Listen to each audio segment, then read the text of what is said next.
De ieke processieroep is gevaarlijk voor de mens. De brandhierkens van de roep verspreiden haar makkelijk en kunnen zorgen voor jokte en bultjes op de hoed, rode eigen en zelfs problemen met het ziekheljem.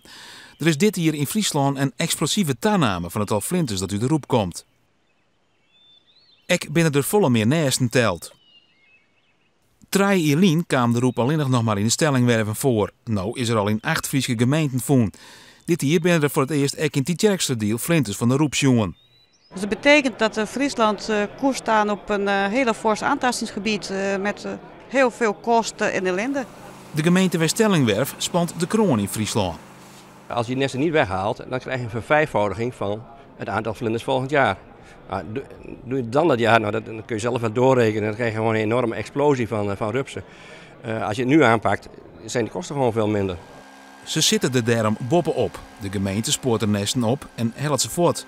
Ik probeer ze meer natuurlijke vijanden van de roep te krijgen, zoals miezen, vleermuizen en bloemenparasieten. Samen met de bevolking, dat noem je burgerparticipatie, willen we eigenlijk in de dorpen dus ook zoveel mogelijk reclame maken van mensen. Hang zoveel mogelijk nestkastjes op voor al die soorten mezen bijvoorbeeld, maar ook voor die vleermuizen. Zaaien ze wat bloemen en zo krijg je een biodiversiteit met meer een betere leefomgeving voor de predatoren van die eigen processierups. Nood de roep hem hield dit verder verspreid in Friesland, vindt de onderzoekster dat de provincie een lerende rol op hem nemen moet. Ik vind dat de provincie Friesland, die medewerkers willen wel, maar ergens in de top mogen ze eens een keer wakker worden.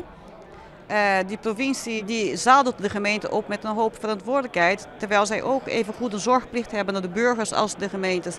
Als er net adequaat optreden wordt, had het nevens hellingen dramatische gevolgen. Mensen moeten gewoon binnen blijven in de overlaatste periode, je hond niet meer uitlaten, niet meer met je paarden gaan recreëren, natuurgebieden afsluiten voor toeristen, dus het is niet te overzien, die ramp.